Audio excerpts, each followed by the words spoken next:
Hello, my friend. This is Clyde. Out of many greats, one remains. 1 Corinthians 13, verse 13 says, "And now these three remain, faith, hope, and love, but the greatest of these is love." Recently, the position of superintendent of public schools in our area became vacant. One outstanding woman was appointed to serve until someone was permanently appointed. Soon, they opened it up for applications, and after careful vetting, the field came down to 39 candidates.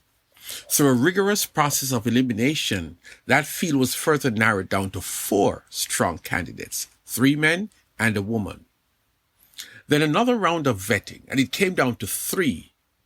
And even more recently, there were 2 finalists. Well, one was chosen. It was clear that the 2 finalists were strong and highly qualified, but in the end, the interim superintendent, she prevailed. It was an interesting process. 1 Corinthians 13 is easily the toughest and most detailed treatment of love. It reads like a textbook and is available for all to see.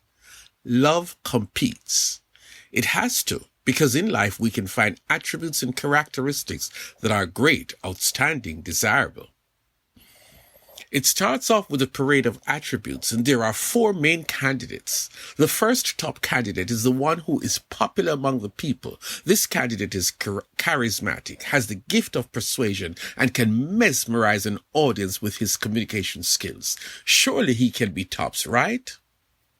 He lost to love. The second candidate is one who is highly qualified. He can see into the future, he's well educated, has a lot of knowledge, and he has a strong faith base. He comes highly recommended, but he too lost to love. What's going on here? 2 strong candidates were just defeated by love? Let us see how the third candidate fares. He is by far the most significant contender, very thoughtful and considerate, altruistic and generous to a fault. But alas, he has one flaw, one tiny flaw which you could overlook. He brags about all he does, like your typical politician or the seasoned philanthropist. Well, it was clear that love was going to prevail. No brainer there. So let us look more seriously at this thing called love. Love is seen in 13 different scenarios. Love is patient, as in a good parent. Love is kind, like a good big brother or sister. Love does not envy. I can celebrate with you your successes even though you're up there and I'm down here. I am proud of you. Love is not boastful. When me and my well-accomplished friend are hanging out, he doesn't brag about his accomplishments to make me feel inferior. Love is not proud.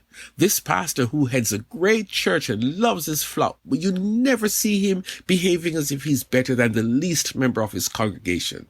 He's cool like that, humble guy. Love does not dishonor others. Ooh, my leader who is always praising the team, every member. Love is not self-seeking. I have a friend who is always willing to let others go before him, and he's just happy to know that they are happy. Love is not easily angered. That is the wife whose husband lets her down over and over again, and she does not get mad. She just keeps on loving him. Love keeps no record of wrong. You know when you try to apologize and your friend says, "What are you talking about?" "I've forgotten about that." Love tells you when you're wrong, because love is truth. If your husband loves you like how Christ loves the church, then you are in a marriage with 4 solid walls that always survives challenges.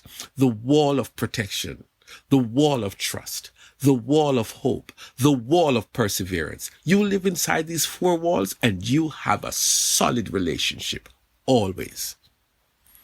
Well, when all is said and done, if you have a spouse, a friend, a parent, a sibling, a leader who is always showing love no matter what the circumstances, then you can say that that love comes true every time.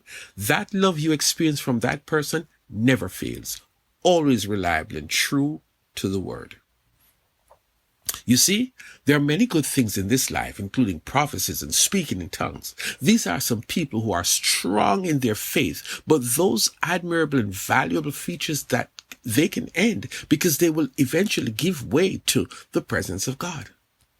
Life is of such that we change, but at every stage of our lives, whether childhood, young adulthood, middle age, or a senior citizen, we may change, but one thing remains is the need for love.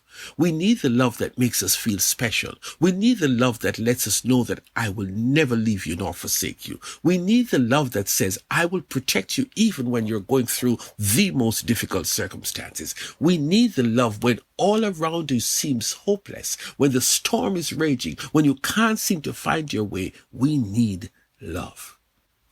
So the writer concludes, just like the search for a winner, that there are three strong contenders for the number one position: faith, hope, love.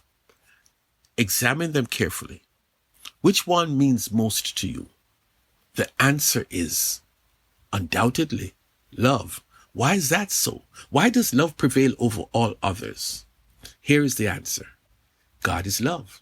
Love is an expression of God and godliness. You can have it all and more, but if you don't have love for others, then you have nothing. If you don't have God, then you are back to square one. Your life is meaningless without love. Your life is meaningless without God. Love is God in relationships. Love is God when you're lonely and things don't seem to be going your way. The presence of love is the presence of God. And if you have God, then you need not fear anything because God is love, and perfect love drives out fear.